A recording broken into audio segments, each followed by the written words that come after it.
I think you are right, undoubtedly, that most people seem to be accepting a war on terrorism. But I believe that that acceptance is very superficial, very thin.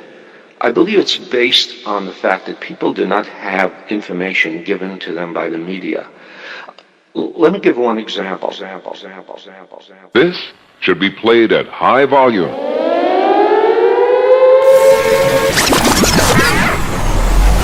KALW in San Francisco, 91.7 FM. I'm Laura Flanders, and this is Working Assets Radio. Tomorrow in San Francisco, people will have a rare opportunity to speak back to a federal body which wields a great deal of power over who generally gets to speak to them. The Federal Communications Commission regulates radio and TV, telephones, and satellite transmissions, and tomorrow at San Francisco City Hall from 10 to 4, it will be holding a hearing to receive public comment on proposed changes to its media ownership rules. The concentration of media in the hands of fewer and fewer corporations isn't a new story, but the changes in just the last 2 decades have been remarkable. In 1983, 90% of the major media were controlled by just 50 companies. By 92, that number had been cut in half to just 24 companies. And by 2000, the overwhelming majority of the mass media was owned by only 6 companies. The overwhelming majority of the mass media was owned by only 6 companies. 6 companies. 6 companies. 6 companies. AOL, Time Warner, Disney, Bertelsmann, Viacom, News Corporation, and Vivendi Universal have already amassed holdings across the media, from newspapers to cable to the internet. The largest shift of ownership rules that the United States has ever seen. It's a dramatic review of every single one of our most important media ownership rules that a lot of people don't even know exist, but they control how many television stations a single owner can own, how many radio stations, whether newspapers can own television or radio stations, and how many. These are huge questions because we've seen, for example, in radio where Congress relaxed the rules in 1996, and it led to an unprecedented wave of consolidation in radio, and now it's kind of hard to hear news. We're not hearing from the commercial stations. All of them are owned by one company. All of them are owned by one company. 6.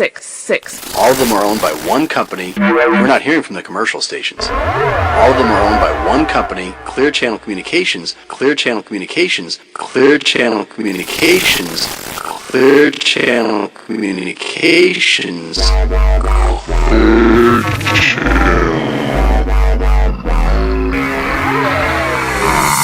Well, he wants to see more fairness in media.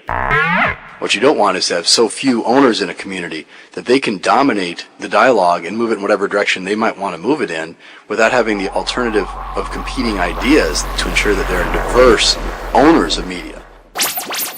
You know, the founders of this country figured out that there was only one way to have fairness in media. The way to get fairness in media is to make it possible for ordinary people to create media. And that means that it isn't in the hands of a handful of very large corporations. Clear Channel Communications. Very large corporations. Clear Channel Communications. Very large corporations. AOL, Time Warner. Very large corporations. Bertelsmann. Very large corporations. Disney. Very large corporations. Viacom. Very large corporations. News Corporation and Vivendi Universal. This should be played at high volume. In the hands of a handful, in the hands of a handful, in the hands of a handful of a handful. 6 companies. That means that it isn't in the hands of a handful of very large corporations, but that it is locally owned, locally produced, and relates to the folks that are consuming it. That's the answer. And right now, we have a set of changes that will move us in exactly the wrong direction being considered, and still the vast majority of Americans know nothing about it. 3/4 of Americans had absolutely no idea whatsoever. People who did actually know about it, that small portion of the populace that knew about it, was almost universally opposed. 3/4 of Americans had absolutely no idea whatsoever. People do not have information given to them by the media. Americans had absolutely no idea whatsoever. Had absolutely no idea whatsoever. We have enormous freedom. That's not a gift that was given to us.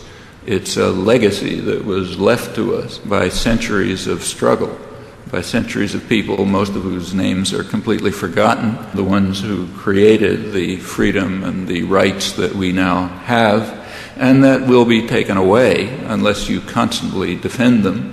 And there is, in fact, a major effort to take them away right now.